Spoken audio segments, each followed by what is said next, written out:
Wagwan everybody, this is your boy Rome. Welcome back to the channel. If you're watching the Fourth Official, that place and the only place you can get that Jamaican American experience on football with a heavy bias towards Manchester United. And first, I want to thank you guys for subscribing. Thank you guys for supporting the channel. Continue to like, leave comments, and if you're brand new, make sure you subscribe to the channel as well and share this with your friends so we can all have like-minded conversations about football, Manchester United, the Reggae Boyz, and us build our community day by day. So again, thank you guys so much for keep on supporting, and it's quite simple. Hit the subscribe button, hit the like button, and without any further ado, referee, blow the whistle. Let's go! It's been a weird couple of days, people, because quite honestly, as we celebrated the win, we celebrated Flemo goal, but we cannot avoid the glaring obvious in front of us, right? The team obviously have deficiencies. The team obviously is struggling with the management side of it, meaning the coaching staff, to me, is not really up to the task. But that's not what we're here today. We're here to say well done, Flemo. Big goal. Happy for the 3 points. Happy that we have the 6 points and we're into the next round. The biggest thing to me and the biggest concern to me, a day before we play Costa Rica, is that we cannot continue to play like the way we have been playing. 20 minutes in the first half in the first game, barely showed up in this last game, and into the knockout stages and expect to win. If we beat Costa Rica tomorrow, we'll be playing Canada. If we don't beat them, we'll be playing the USA. We cannot play the way we've been playing against either of these teams. And that is what's driving the fans upset right now, people. Because they see the performances, and yes, the W's look nice on paper. However, moving forward, the short-sightedness will not get us anywhere. You look back and you say, oh my God, those 2 results were awesome. But will they be awesome when you go up against the USA, Mexico, Honduras? Honduras is playing some of the best football in the competition right now. How will we look if and when we buck up into Honduras? We have to improve our performances, and it starts with how we play and the field. It starts with the coach and the coach decisions.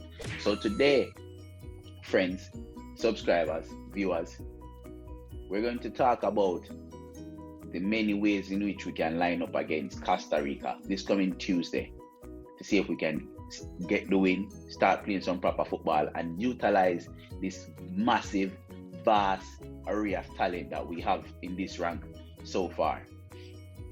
Now, I do think the biggest problem we have is not necessarily in the defense line. Our 2 defenders are solid, the 2 center backs are solid. We can always make moves and bring Taxi in for Amari Bell. We can always take out Alva Spoil and bring in Maps, because Alva Spoil looked like he was out the last game. He was very tired. But those are minuscule changes that's not going to make that much of a difference. Taxi coming in will probably be the most integral part of the defense.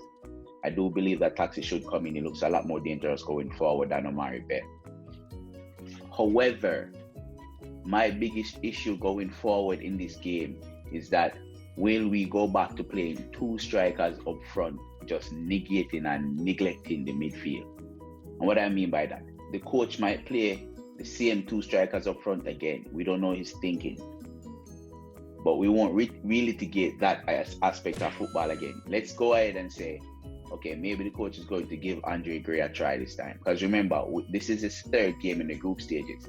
Having won the first 2 games in any competition, common sense would dictate that you can afford to rest some of your players who have been playing, your main players, and bring in some other players and get a result. You've already made it through the next round. We don't know what the coaching staff is thinking. What I would say is, let's now grab a focus on making sure that we have a midfield to play. Now, the changes that I would make in the game moving forward is bringing on Flemo on the left-hand side. Bringing on Flemo on the left-hand side so he can take the place of Blair Turgot. Right? And then we have 2 options after that. We will play 1 striker, and that's Corey Burke. I will leave Andre Gray on the bench and bring him on earlier so he can get some more playing time, because Corey Burke deserved this start, especially in this competition, because of what he did in this last game. He came on very energetic. He looked very dangerous. Every time he touched the ball was very, of course, he had his goal. So you can tell that Corey Burke was working and excited to play, hungry to play. So give him some more playing time I would start him as well in this game.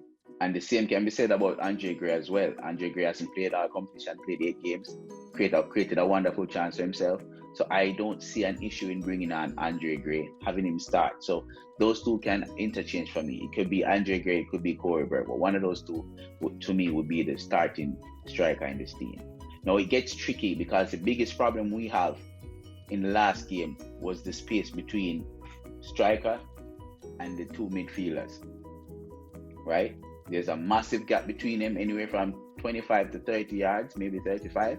And we need to find someone who's going to be playing in that space and occupying that space. Now, conventional wisdom will tell you that Magee would be the perfect person to put there.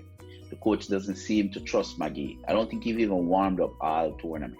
The only time Magee kicked the ball when they train, or when them, bounce on the ball pre-game. We need to figure that part out, but I do think Magee would be a perfect fit to slot right there in that defense, because he's very naturally gifted, and Magee in any situation can string 1 or 2 passes, which is exactly what we need in that area for Corey Burke and the rest of the people them for run down.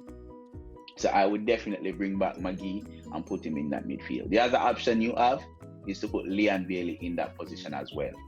Leon Bailey would be more similar to how Bobby Reid played in the first half, picking up those spaces, getting those balls in and around the top of the 18 and in the midfield. But Leon Bailey needs to step up his game. It seems as if he just wants to play when the ball is at feet and not move when the ball is not. And we can't have that, especially in that position. So Leon's off the ball movement and play has to be improved in this tournament in order for us to get more out of him. He's looked really bad this tournament so far. But to me, if he's going to be playing, keep him on the right or put him right there in the midfield in that number 10 position where Bobby Reid was playing. Of course, the midfield, in terms of Hector and Daniel Johnson, those two can remain the same in my regard. Now, a lot of people coming in the comment section, there's a last video about Hector. Hector is what we have. Hector is the option that we have to play defense. If you realize how Tapa wants to play football, he plays with one central defensive midfielder that sits in front of the defense and protect that defense. And that is Hector. Hector's convert Hector from a defender to a midfielder. And so Hector's job is to pick up the ball in front of the defense and make side passes to Daniel Johnson, or side passes to the right back or the left back. Hector is not going anywhere past the center circle because his main job is to protect the defense. And in the last game, he did that well. I don't know how Hector will fare against people who can actually play a ball and bounce it and run. But in this last 2 games against Guadeloupe and Suriname, he looked very well. Maybe the opponents are making him look well, but we cannot. You have to give the man in props. He looked really well doing the job that he's required to do. And because Hector is sitting back, Daniel Johnson himself has to come back to pick up the ball, right? And that's what's creating the space, because Daniel Johnson comes back, Hector gives him the ball with a 15-yard pass, and now there's 30 yards between Daniel Johnson and the striker, which is why we need someone in that midfield area right there. Magee can get the ball and turn, pivot real quick. Bailey probably do the same.